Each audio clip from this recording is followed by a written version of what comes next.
আসসালামু আলাইকুম everyone, welcome back. আজকে আমি খুব সহজে শামি কাবাব তৈরির রেসিপিটি আপনাদের সাথে শেয়ার করব। আশা করি আপনাদের ভালো লাগবে।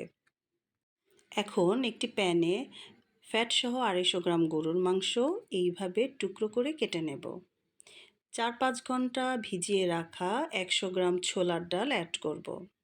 এতে দিয়ে দেব 1 টুকরো আদা এবং কয়েক কোয়া রসুন, 1 চা চামচ মরিচের গুঁড়ো, 1 চা চামচ গরম মশলা গুঁড়ো, হাফ কাপ সয়াবিন তেল, কিছুটা স্বাদ অনুযায়ী লবণ এবং এতে দিয়ে দিব একটি তেজপাতা এবং 4টি শুকনো মরিচ। সব কিছু দেওয়ার পর ঢাকনা দিয়ে চুলার উপরে লো হিটে কিছুক্ষণ রেখে দেব। এরপর মাংসের পানি শুকিয়ে আসলে এতে অ্যাড করব 1.5 কাপ গরম পানি। এরপর ভালোভাবে সেদ্ধ হওয়া পর্যন্ত অপেক্ষা করব। এরপর ঢাকনা দিয়ে মাংসের পানি শুকিয়ে যাওয়া পর্যন্ত অপেক্ষা করব।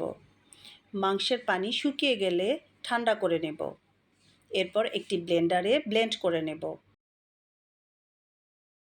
এখন এতে দিয়ে দিব হাফ কাপ বেরেস্তা, হাফ কাপ পেঁয়াজ। এরপর একটি ডিম দিয়ে ভালোভাবে মেখে নেব।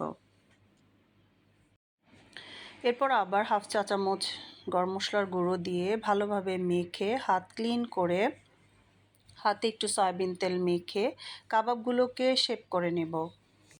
হাতে সয়াবিন তেল মাখার কারণে কাবাবগুলো হাতে লেগে যাবে না। এইভাবে সবগুলো কাবাব শেপ করে নিয়েছি। এবার ভেজে নেব। আমি কাবাবগুলো ডুবো তেলে ভেজে নেব। আপনারা চাইলে শ্যালো ফ্রাইও করে নিতে পারেন। কাবাবের 2 পাশ ব্রাউন করে ভেজে নেওয়ার পর নামিয়ে নেব।